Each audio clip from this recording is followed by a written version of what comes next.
High বন্ধুরা, কেমন আছো সবাই?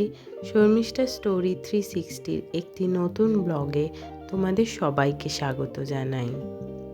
এই ভাঁড়গুলো যে দেখছো, এগুলো আমি রেখে দিয়েছিলাম এগুলোতে গাছ পুঁতবো বলে। অনেক দিন হয়ে গেছে বলে এগুলো কেমন কালো কালোও হয়ে গেছে। এগুলো খুব সম্ভবত আমার মনে পড়ে এগুলো দইয়ের ভাঁড় ছিল। আমি মাটিও এনে রেখেছিলাম, কিন্তু আর মাটি ভরে গাছ পোঁতা হয়নি। তো আজ ভাবলাম যে এগুলোতে মাটি ভরে রাখি, তারপর আমি বাজার দিয়ে গিয়ে কিছু গাছ নিয়ে আসবো। গাছ আনার আগে মাটিটা তৈরি করে রাখাটা খুব জরুরি, কারণ মাটিটা যদি তৈরি থাকে তাহলে গাছটা এনে পরের দিনকে বসিয়ে দেব। আর না হলে গাছ আনার পর তারপরে মাটি তৈরি করতে গেলে গাছটাই নষ্ট হয়ে যেতে পারে। গাছে জল দিলে যাতে গাছের ওই জলটা এক্সট্রা জলটা বেরিয়ে যেতে পারে, তাই জন্য আমি ভাঁড়গুলোর পেছনে একটা করে ফুটো করে নিচ্ছি। আমি এটা একটা স্ক্রুড্রাইভার দিয়ে করছি।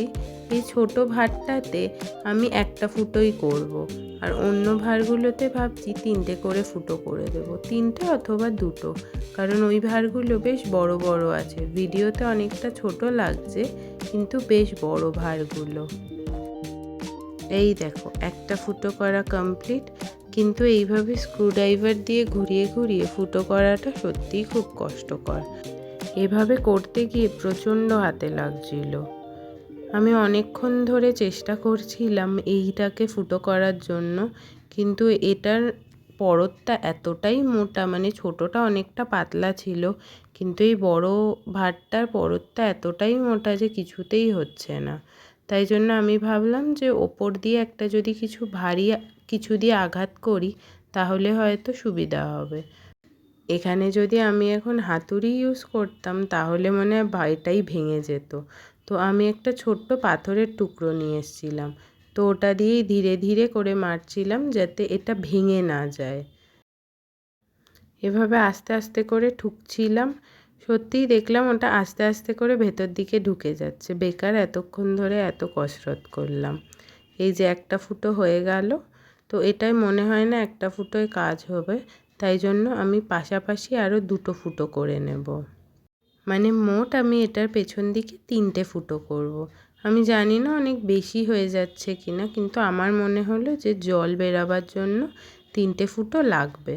তো এগুলোতে আমি সাধারণত ওই সিজনের এই শীতকালের যে ফুল গাছ হয় ওগুলো এনেই পুঁতবো। তো শীতটা চলে গেলে আবার অন্য কোনো গাছ লাগাবো এতে। আর এই যে ছোট ভাঁড়টা দেখছো, এটার মধ্যে আমার কাছে একটা অ্যারেলিয়া গাছ আছে। ওটাকে ভাবছি এই ছোট টবটার মধ্যে বসিয়ে দেব। ওটা একটা প্লাস্টিকের টবে আছে, তো ওটাকে নিয়ে এই ছোট ভাঁড়ে আজকে বসিয়ে দেব। এই যে আমার একটা ভাঁড় কমপ্লিট হয়ে গেছে, এবার আরেকটা। দেখো এইভাবে করতে কত সুবিধা হয়েছে, কত তাড়াতাড়ি হয়ে গেল। আর প্রথমের ভাঁড়টায় হাতে ব্যথা হয়ে গেল করতে গিয়ে, আর অনেকটা সময় নষ্টও হলো। এই দেখো 3টে ফুটো চোখের নিমিষে হয়ে গেল। ব্যাস, এবার আমি এগুলোতে মাটি ভরবো। কিন্তু মাটি ভরার আগে এই ফুটোগুলোর মাঝখানে একটু ইটের টুকরো বা এই চলটাগুলো দিয়ে দিতে হবে, কারণ শুধু যদি মাটি দেওয়া হয় তাহলে মাটিটা ধুয়ে চলে যাবে। আমি যখন গাছে জল দেব তখন মাটিটা ধুয়ে বেরিয়ে যাবে। দেখো অনেক দিন ধরে মাটিগুলো এনে রেখে দিয়েছিলাম বলে মাটিগুলো কেমন শক্ত হয়ে গেছে। তো এগুলো তো এখন ওভাবে হাত দিয়ে ভাঙা সম্ভব নয়, অনেকটাই শক্ত। তাই জন্য আমি ভাবলাম আগে এর মধ্যে দিয়ে তারপর একটু জল দিয়ে রেখে দেব, নরম হয়ে যাবে। এই যে এই 3টে ভাঁড়েই আমার মাটি ভরা কমপ্লিট। এবার এগুলোতে জল দিয়ে দেব। এই যে এই অ্যারালিয়া গাছটা, এটা পিকুদের অফিস দিয়ে সব ম্যানেজারদের একটা করে দেওয়া হয়েছিল। তো আমারটা এই প্লাস্টিক টবে ছিল, ওরা যেটার মধ্যে আর কি গিফট করেছিল ওর মধ্যেই ছিল। তো আজকে আমি এটা মাটির টবে বসালাম। এটাতে বেশ গাছটা দেখতেও সুন্দর লাগবে। এই গাছগুলো এরকম ছোট ছোটই দেখতে হয়, বিশেষ একটা বড় হয় না।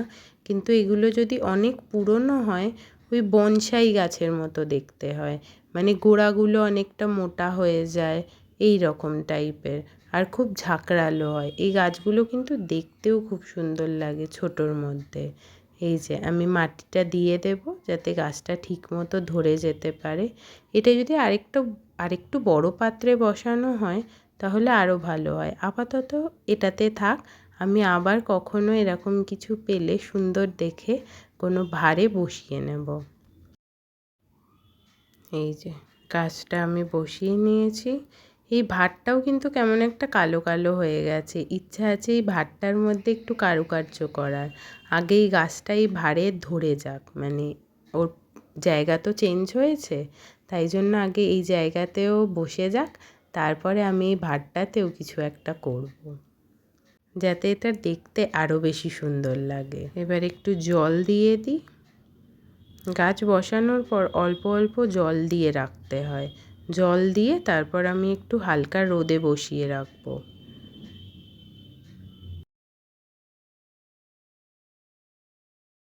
এই দেখো কি মিষ্টি দেখতে লাগছে না গাছটা। আর গাছটা যখন দিয়েছিল একদমই ছোটই ছিল, এটা থেকে থেকে দেখো কতটা ঝাঁকড়ালো হয়ে গেছে। এই গাছের তেমন কিছু যত্নও কিন্তু নিতে হয় না। আমি এভাবেই গাছটা ওই প্লাস্টিকের টবেই ফেলে রেখেছিলাম। এবার একটু জল দিয়ে ছাদের একটা সাইডে গাছটাকে রেখে দেব, যাতে ও ঠিকঠাক মতো এই মাটির সাথে বসে যায়। এই গাছটা এবার রেখে দেব আমি। আর দুটো টবেও আমার মাটি ভরা কমপ্লিট। ওতে আমি জলও দিয়ে দিয়েছি, ওটাও হালকা রোদে রেখে দেব যাতে একটুখানি শুকিয়ে যায় এক্সট্রা জলটা। এই ভিডিওটা কেমন লাগলো তোমরা কিন্তু আমাকে কমেন্ট বক্সে জানিও। আর পরের ভিডিওতে থাকছে আমি কী গাছ এনে ভারে বসাবো।